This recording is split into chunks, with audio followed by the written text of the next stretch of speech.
Do you have an opinion on the current institutional setup of the Church of England? Do you see a path away from bureaucracy and managerialism, or are you going to say, John, you're over-egging it, it's actually not too much of an issue and it's a non-starter for me? Well, I think it is an issue. I think we are in a kind of Babylonian captivity by a managerial class. But as you say, I don't think the Church of England is unique in that. I think we are suffering from increasing disconnect between the people at the top and the people on the ground. So on the ground, no, I don't think it is as big an issue, because the good ordinary people of God are getting on doing incredible things in Church of England parishes across this country.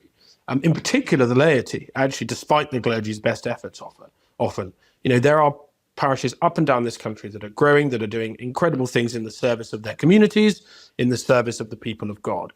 But we have had a complete kind of capture of senior leadership, a complete failure of that leadership to work out what it needs to do to support the people on the ground, and a redirection of resources, effort and messaging away from the people on the front line and in favor of managerialism. And that's something that I think is well, it's necrosis, it's fatal, it will kill institutions. It can't kill the church. The message of resurrection will always come through. But fundamentally, yes, I do think that we have to excise the abiding managerial culture in the Church of England. We have to get rid of it some way. I don't have a magic bullet for that, I'm afraid. I don't have a magic wand.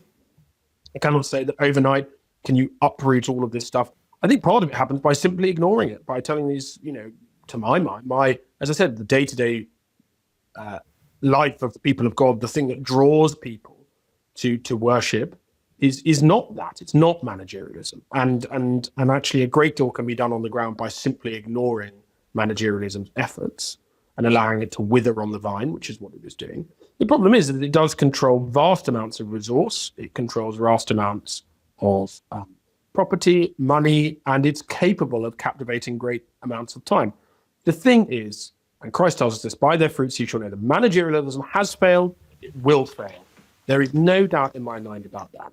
What we have is a movement that is going down the plug hole. And of course, like any dying, movement, it thrashes out all the more violently in its final moments. That's what we have to remember. We are seeing the death of managerialism in the Church of England, and thank God for that, because it has proved to be almost fatal.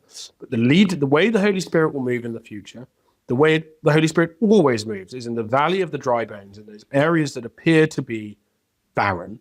That is the moment we are at now. We are beginning to see the stirrings of a revival. That will happen in spite of managerialism, and at some point managerialism will be, thank God, crushed by it. That's what I'm looking forward to. I only hope it can happen in my lifetime. If not, I shall be rejoicing, I hope, on another shore as I see it happen.